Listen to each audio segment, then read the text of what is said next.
ఎంపిక ప్రభుత్వ సిబ్బందికి తలనొప్పిగా మారింది. ఆల్రెడీ ఇల్లు ఉన్న వాళ్లే ఎంతో మంది దరఖాస్తు చేసుకున్న తీరు. ఇందిరమ్మ ఇండ్ల పథకానికి అర్హుల ఎంపిక ప్రభుత్వ సిబ్బందికి తలనొప్పిగా మారింది. ఖాళీ జాగలు, గుడిసెలు, పెంకుటిల్లు ఉన్నోళ్లే కాకుండా కాంక్రీట్ బిల్డింగులతో పక్కా ఇళ్లు ఉన్నోళ్లు సైతం ఇందిరమ్మ ఇండ్ల కోసం దరఖాస్తు చేసుకున్నారు. పక్కా ఇండ్లు ఉన్నప్పటికీ ఎందుకు అప్లై చేసుకున్నారని సిబ్బంది అడిగితే సర్కారు డబ్బులు ఇస్తే కూల్చి కొత్తది కట్టుకుంటామని చెప్తున్నారు.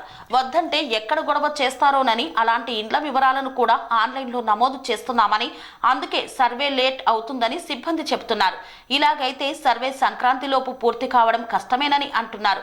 రాష్ట్ర వ్యాప్తంగా ఇప్పటి వరకు 31 లక్షలకు పైగా అప్లికేషన్లను వెరిఫై చేయగా అందులో 2 లక్షలకు పైగా పక్కా ఇండ్లు ఉన్నవేనని తేలింది. అదేవిధంగా 4.5 లక్షల మంది రేకుల ఇండ్లలో 2 లక్షల మంది పెంకుటిండ్లలో ఉంటున్నట్లు గుర్తించారు. అయితే మొదటి దశలో జాగా ఉండి ఇల్లు లేని వారికి, పూరి గుడిసెల్లో శిథిలావస్థకు చేరిన ఇండ్లలో ఉంటున్న వారికి ఆర్థిక సహాయం అందజేస్తామని సర్కార్ ప్రకటించింది. ప్రజాపాలన కార్యక్రమంలో భాగంగా ఇందిరమ్మ ఇండ్ల కోసం రాష్ట్ర వ్యాప్తంగా 80,54,000 దరఖాస్తులు వచ్చాయి.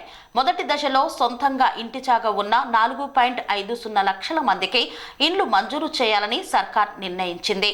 ఇంటి నిర్మాణం కోసం వివిధ దశల్లో కలిపి 5 లక్షలు ప్రభుత్వం సాయం కింద అందించనుంది.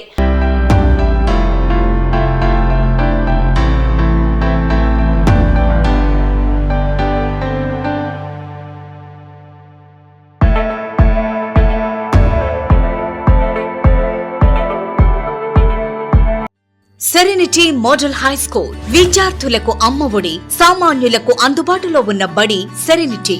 మేడ్చల్ జిల్లాలో మేటిగా నిలిచి సాటిలేని ఫలితాలను సాధిస్తున్న నెంబర్ 1 స్కూల్ సెరెనిటీ. మా ప్రత్యేకతలు ప్రతి విద్యార్థి పట్ల వ్యక్తిగత శ్రద్ధ, activity based learning and digital classrooms, computer lab, 100% ఫలితాలు, sports and cultural activities, yoga, abacus మరియు Vedic maths education. Please visit Serenity Model High School, Nagaram. Admissions are in progress. Call 040-271-46899 and 040-271-48699.